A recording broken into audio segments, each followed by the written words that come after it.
Tren pay letter gitu ya, begitu judul berita yang diliput oleh Indozone ya, yang mana di sini disampaikan update terbaru per Juli 2025, dan ini fenomena yang sangat luar biasa, yang mana di sini pengguna dari pay letter pun juga naik sangat signifikan ya, sangat luar biasa juga. Saya lihat di sini dulu, yang mana dia ini, yang ini dia ya. Ada tren pay letter di Indonesia, OJK catat tembus 24,0,5 triliun. Wow, luar biasa ya teman-teman semuanya tentang fenomena tren pay letter ini gitu loh ya. Oke. Fenomena pay letter membeli masa depan dengan hutang hari ini, gila ya. Membeli masa depan dengan hutang hari ini, hancur yang ada ya nggak sih? Bayangkan seorang karyawan muda di mana setiap bulan gajinya habis, bahkan sebelum tinggal. Namun gaya hidupnya tetap terlihat prima, seperti sering makan di kafe kekinian, rutin belanja fashion terbaru, hingga memesan tiket liburan. Wow, ini berhutang untuk masa depan ya judulnya tadi ya. Rahasianya satu aplikasi di ponselnya, yaitu pay letter. Dengan sekali klik ia bisa menikmati barang dan jasa apapun tanpa harus menunggu gajinya cair. Soalnya hidupnya serba mudah dan sampai tagihan jatuh tempo datang menghantam. Fenomena pay letter memang sedang menjadi tren besar di Indonesia. Layanan ini memungkinkan konsumen membeli produk sekarang dan membayar belakangan, biasanya dalam jangka 30 hari hingga 12 bulan. Tidak perlu kartu kredit, cukup verifikasi KTP, maka akses konsumsi seakan terbuka tanpa batas. Di balik kenyamanan itu terselip tanda tanya besar, yaitu apakah pay letter benar-benar membantu masyarakat mengatur keuangan, atau justru membuat mereka terjebak dalam lingkaran hutang konsumtif? Isi di dalam kolom komentar teman-teman semuanya. Pertanyaan yang dibikin oleh penulis berita. Di balik kenyamanan itu terselip tanda tanya besar. Apakah pay letter benar-benar membantu masyarakat mengatur keuangan, atau justru membuat mereka terjebak dalam lingkaran hutang konsumtif? Isi dalam kolom komentar. Yang masih stabil setelah berhutang. Perkembangan pay letter tidak bisa dilepaskan dari pesatnya ekonomi digital di Indonesia. Menurut data Bank Indonesia, transaksi ekonomi digital pada tahun 2024 mencapai lebih dari 800 triliun. Dari jumlah itu, Buy Now Pay Later atau BNPL mencatat pertumbuhan tercepat dengan pengguna meningkat hampir 2 kali lipat 2 tahun terakhir. Ya, ini belum termasuk update sekarang ya teman-teman ya. Pelapon besar seperti GoPay Later, Shopee Later, Oppo Pay Later, hingga Traveloka Pay Later berlomba-lomba merebut hati konsumen. Bahkan perusahaan teknologi keuangan fintech khusus BNPL seperti Kredipo, Akulaku berhasil menembus jutaan pengguna. Menurut laporan 2025, sekitar 45% pengguna layanan e-commerce di Indonesia pernah menggunakan Pay Later. Angka ini lebih tinggi dibandingkan penetrasi kartu kredit yang stagnan di kisari 6-7% dari populasi. Setidaknya ada 4 alasan mengapa pay letter begitu diminati. Pertama, mudah diakses karena tidak perlu slip gaji, hanya verifikasi KTP. Kedua, kecepatan persetujuan pinjaman hanya dalam hitungan menit. Ketiga, fleksibel karena dapat memilih tenor mulai dari 30 hari hingga 12 bulan. Keempat, pay letter terintegrasi dengan gaya hidup digital, belanja online, pesan makanan, bahkan beli pulsa bisa dicicil. Dengan kombinasi ini, pay letter dianggap lebih relevan dibandingkan kartu kredit, terutama bagi anak muda yang melek digital, tapi seringkali belum memenuhi syarat pengajuan kartu kredit. Namun di balik kemudahan itu tersimpan sisi gelap. Nah, ini sisi gelapnya ya teman-teman ya. Banyak pengguna mengaku awalnya menggunakan pay letter hanya untuk kebutuhan mendesak, misalnya membeli obat atau tiket mendadak. Namun lama-kelamaan kebiasaan itu merembet menjadi gaya hidup. Membeli barang diskon, mencoba makanan viral, hingga mengikuti tren fashion, semua terasa ringan karena bisa dibayar nanti. Iya, kalau rezekimu ada gitu loh. Kalau rezekimu tidak ada. Fenomena ini mirip dengan hutang gaya baru, di mana konsumsi didahulukan, pembayaran dipikirkan belakangan. Bedanya jika dulu orang berhutang ke rentenir atau kartu kredit, kini cukup ke aplikasi. Terdapat beberapa resiko utama yang muncul dari hutang gaya baru ini.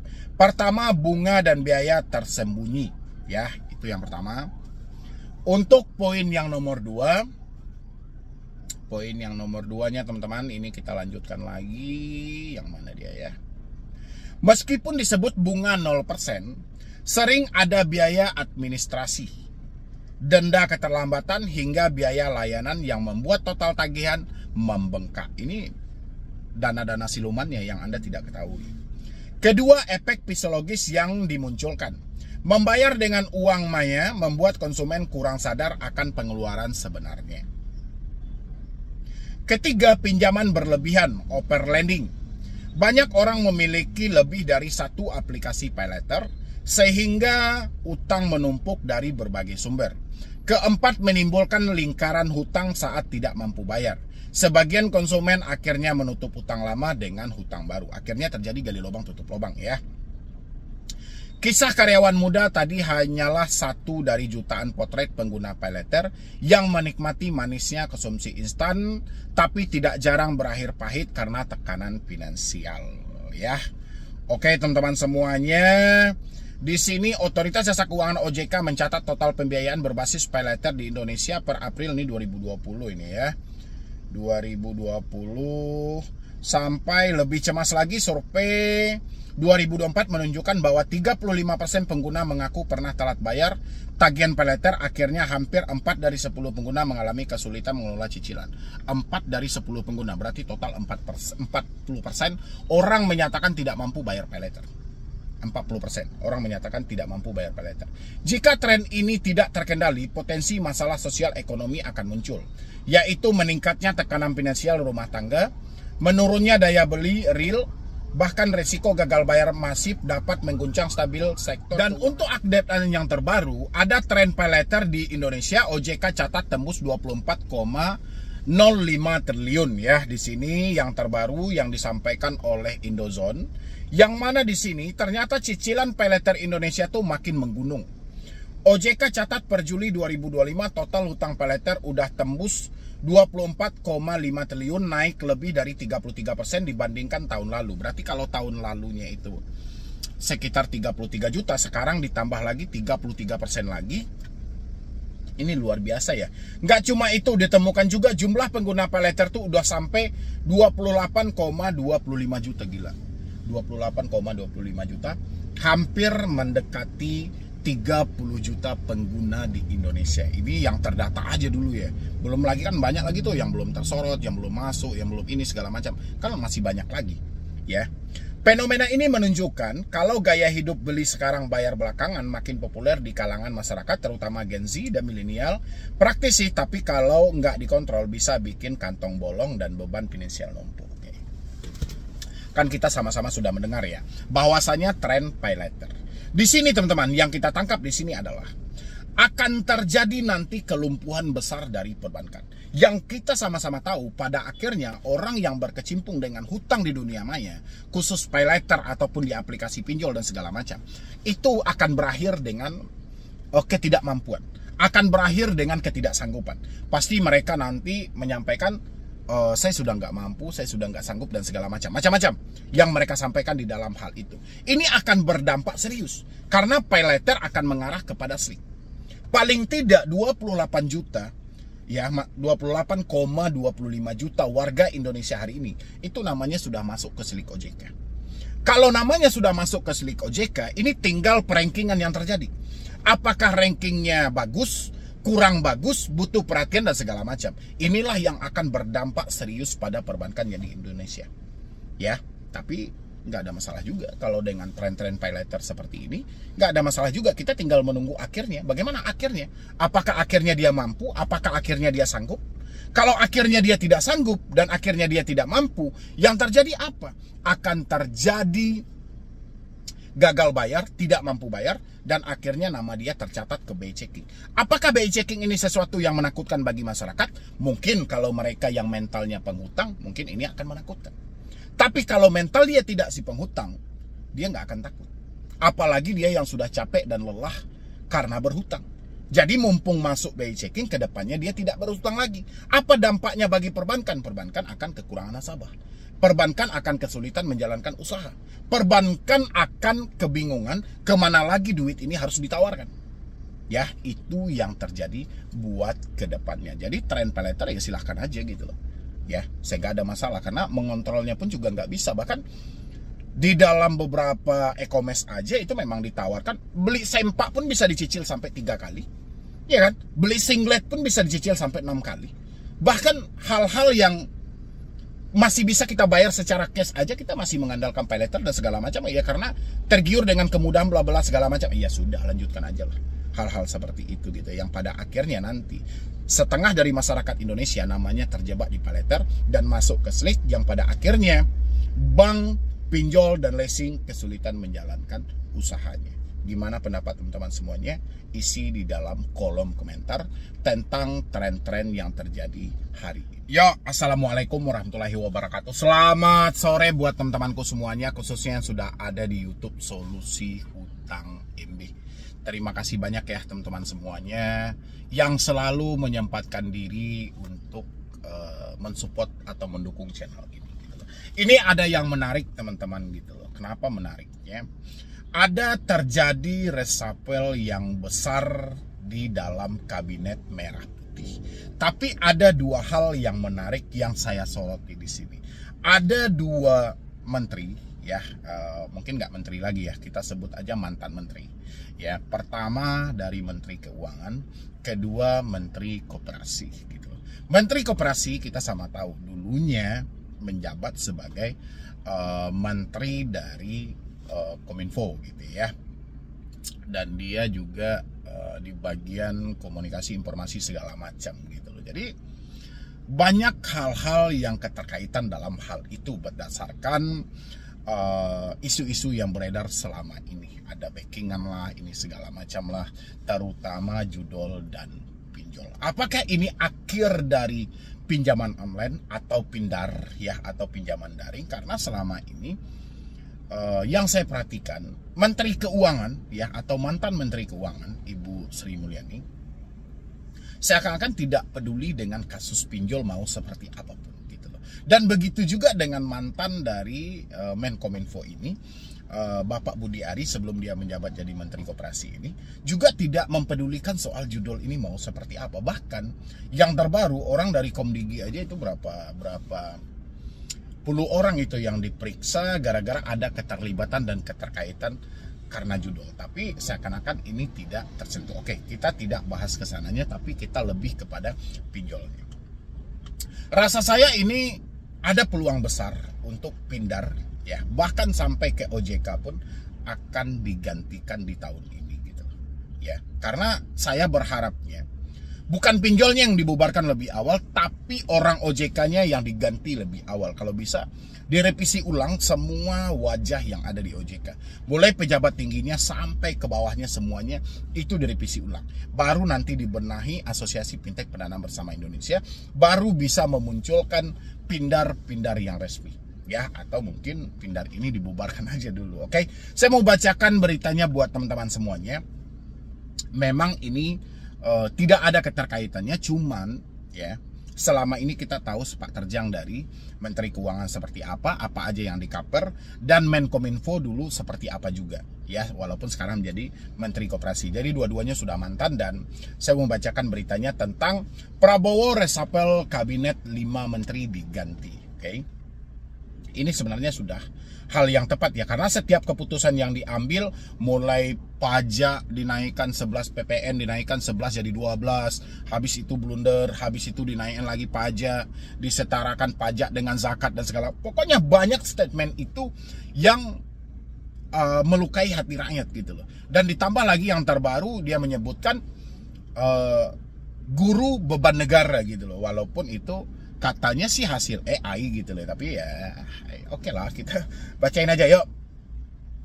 Jakarta Kompas.com, Presiden Prabowo Subianto merombak atau meresapel sejumlah jajaran kabinet merah putih di 5 kementerian.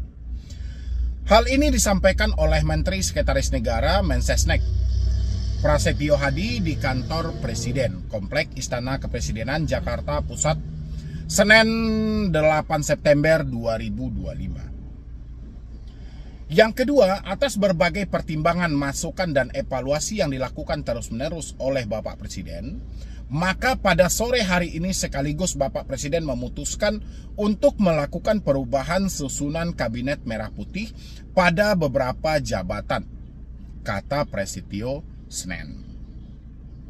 5 kementerian yang dirombak tersebut yakninya Kementerian Koordinator Bidang Politik dan Keamanan yang dipimpin oleh Budi Gunawan, Kementerian Keuangan yang dipimpin oleh Sri Mulyani, serta Kementerian Perlindungan Pekerja Migran Indonesia. Lalu yang Koperasi. Lalu Kementerian Koperasi yang dipimpin oleh Budi Ari Setiadi, serta Kementerian Pemuda dan Olahraga yang dipimpin oleh Dito Arya Tejo. Di antaranya yang pertama Kemenko Polhukam, kedua Kementerian Keuangan, ketiga Kementerian Perlindungan Pekerjaan Migran Indonesia, keempat Kementerian Koperasi, kelima Kementerian Pemuda dan Olahraga, ujar dia. Di sisi lain, Prabowo bakal melantik Menteri Haji dan Umroh, merubah nomenklatur dari BP Haji menjadi Kementerian Haji dan Umroh. Aduh, ini ada apa lagi Pak Prabowo gitu loh. Apalagi nih Kementerian Haji dan Umroh, terus apa gunanya Menteri Agama gitu loh. Rasa saya nambah-nambah anggaran nggak sih ini? Ya, jadi entahlah ya pertimbangannya seperti apa. Jadi gendut banget tuh kementeriannya. 1 adalah kementerian yang baru dan 5 adalah kementerian yang terjadi perubahan susunan menjabat. Maka pada sore hari ini akan dilakukan pelantikan di Istana Negara, ujar Prasetyo. Kementerian Koordinator Bidang Politik dan Keamanan yang dipimpin oleh Budi Ari Gunawan, Kementerian Pemuda dan Olahraga yang dipimpin oleh Dito Ari Tejo, Kementerian Keuangan yang dipimpin oleh Sri Mulyani diganti oleh Purbaya Yudi Sadewa. Nomor 4, Kementerian Perlindungan Pekerjaan Migran Indonesia dipimpin oleh Abdul Qadir Karding diganti oleh Mukhtarudin. 5, Kementerian Koperasi yang dipimpin oleh Budi Ari Setiadi diganti oleh Peri Juliantono. Nah, itu 5 nama menteri yang diganti oleh Bapak Prabowo. Ada 2 yang saya soroti di sini, teman-teman, karena selama ini terjadi pro kontra yang sangat luar biasa di tengah masyarakat gitu loh. Yang terjadi kayak apa ya? Seakan-akan ada backingan di dalam hal itu gitu loh. Seakan-akan ada backingannya gitu loh. Ya kan, kayak judul selama ini kita sama tahu ya kan. Pinjol juga selama ini kita sama tahu. Sudah berapa banyak itu orang-orang yang teraniaya gitu ya kan. Sudah berapa banyak korban-korban yang berjatuhan. Tapi apa tanggapan yang terjadi? Nggak ada. Dan saya berharap setelah pergantian Menteri Keuangan, setelah pergantian Menteri Koperasi, itu juga harus dilakukan revisi besar-besaran di dalam otoritas jasa keuangan. Karena itu adalah masalah, kalau menurut saya pribadi ini cukup besar juga gitu ya. Karena saya lebih kepada urusan pinjaman online gitu. Karena sampai detik ini pinjaman online atau pinjaman daring itu masih gimana ya? Masih merajai di atas segalanya gitu loh. Sampai detik ini gitu loh. Bahkan pinjaman online pun tidak tersentuh. Pemblokiran yang terjadi pun itu hanya semata ketika si pinjolnya sudah tidak mampu lagi gitu. Sudah tidak mampu lagi sehingga dia membalikkan tuh izin usahanya kepada otoritas jasa keuangan. Jadi seakan-akan kebal banget. Pinjaman daring ini seakan-akan kebal banget. Padahal kasus demi kasusnya itu sangat luar biasa. Makanya setelah bergantinya Menteri Keuangan ini, saya berharap ada pergantian besar-besaran di dalam tubuh OJK. Dan ada revisi yang juga sangat luar biasa di dalam AFPI, baru diluruskan soal pinjaman daring ini. Ya, mungkin dari saya buat teman-teman semuanya, mungkin cuman itu aja dulu. Mudah-mudahan kedepannya saya berharap dengan adanya resapel seperti ini, itu akan berdampak juga pada pinjaman online atau pindar tadi itu, sampai dengan judul itu benar-benar dibasmi, dan pindarnya ini benar-benar diteliti lagi mana yang lebih layak dan mana yang tidak layak sama sekali. Ya teman-teman semuanya, mungkin dari saya cuma itu aja dulu, dan pendapat teman-teman juga boleh isi di dalam kolom komentar apa harapan Anda setelah pergantian-pergantian ini dilakukan oleh Bapak Prabowo Subianto. Isi di dalam kolom komentar.